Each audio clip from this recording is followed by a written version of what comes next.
जय श्री कृष्ण। भगवान कृष्ण से अर्जुन प्रश्न किए थे कि स्थिर प्रज्ञ मनुष्य जो होता है उसका कर्म किस प्रकार का होता है, वो कैसे बैठता है, कैसे उठता है, कैसे चलता है, कैसा जीवन उसका होता है, उसके विषय में भगवान कृष्ण समझाते समझाते उस मोड़ पर लेकर गए हैं जहां पर कि मनुष्य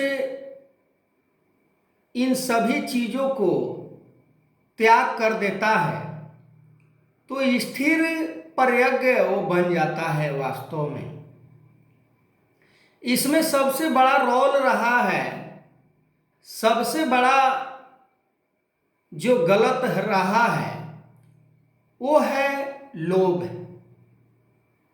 जिसके मन के अंदर लोभ, लालच, स्वार्थ यदि है तो स्थिर प्रज्ञ कभी भी नहीं हो सकता। और स्थिर प्रज्ञ जब नहीं होगा तो स्थिर निराकार परमात्मा को प्राप्त कैसे कर पाएगा। इस परमात्मा को प्राप्त करने के लिए जो भगवान कृष्ण साधन बता रहे हैं, जो युक्ति समझा रहे हैं, जो ढंग समझा रहे हैं, जो तरीका समझा रहे हैं, वो है कामना रहित, वो है इच्छा रहित, वो है स्वार्थ रहित, वो है द्वेष रहित, घृणा रहित, बैर विरोध रहित, अपना पराया रहित, निस्वार्थ होकर जीवन जीने का प्रेरणा दे रहे हैं भगवान कृष्ण। कि इन गुणों से यदि अवगत होकर भी कोई चाहे कि मैं परमात्मा को प्राप्त कर लूं, मेरे अविनाशी रूप को प्राप्त कर लूं तो नहीं हो सकता है। भगवान कृष्ण ऐसे ऐसे बातों को अर्जुन को समझाते हैं जो हम सोच भी नहीं सकते हैं कि भक्ति में इतना छोटी छोटी जो बात भगवान कृष्ण समझा रहे हैं, मनुष्य को तो याद तक भी नहीं रह सकता है। पर उसका जो सार है, जो उसका जो मूल स्वरूप है, उस स्वरूप को यदि हम मन के अंदर बसा लेते हैं, जैसे कि भक्ति के रास्ते में भक्ति करने का रुकावट जो सबसे बड़ा गुनहगार है, जो सबसे बड़ा अवगुण है, वो है लोभ। काम, क्रोध, लोभ, मोह, अहंकार। मोह तो लोभ से छोटा है, क्रोध भी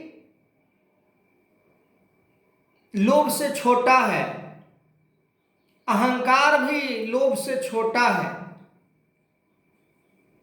पर सबसे बड़ा जो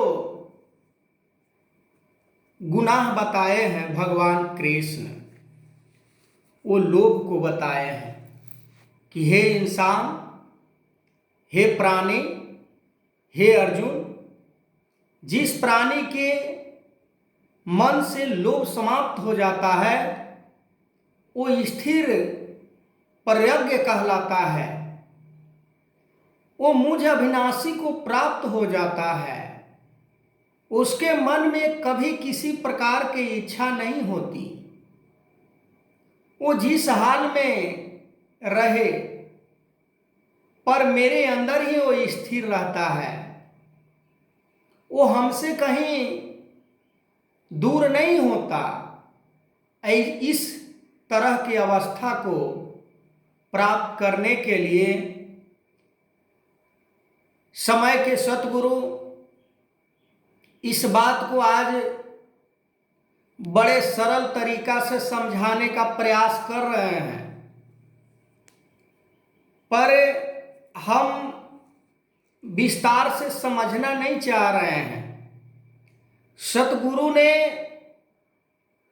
तन मन धन को समर्पण कराया है, पर हम धन को और बढ़ाने का प्रयास करते हैं। धन को बढ़ाने का और अलग अलग ढंग से तरीका को अपनाकर मान बढ़ाई को और हम विस्तार देने का प्रयास करते हैं। पर भगवान कृष्ण इस बात को कहते हैं कि जो दूसरे को सुख पहुंचाता है, जो दूसरे को भला करने के लिए हर समय मन के अंदर इच्छा रखता है, जो निस्वार्थ होकर कर्म करता है, उसे संसार के कर्म को नहीं बांधता। संसार के अनेकों कर्म करते हुए भी यदि निष्काम होकर करता है, वो निष्काम कर्मयोगी कहलाता है।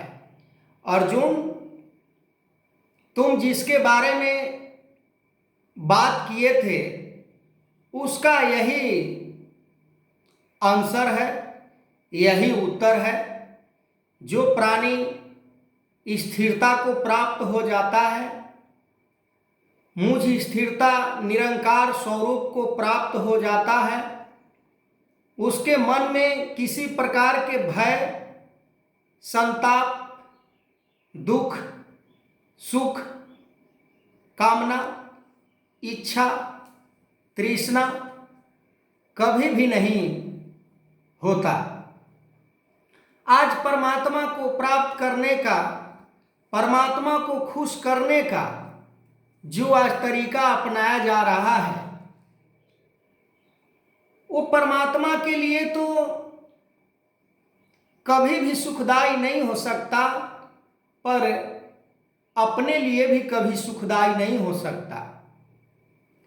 सुख हम ये संसार से चाहते हैं कि संसार में हमें नाना प्रकार के सुख प्राप्त हो जाए, पर ऐसे सुख किस काम की जो आज है और कल ना हो।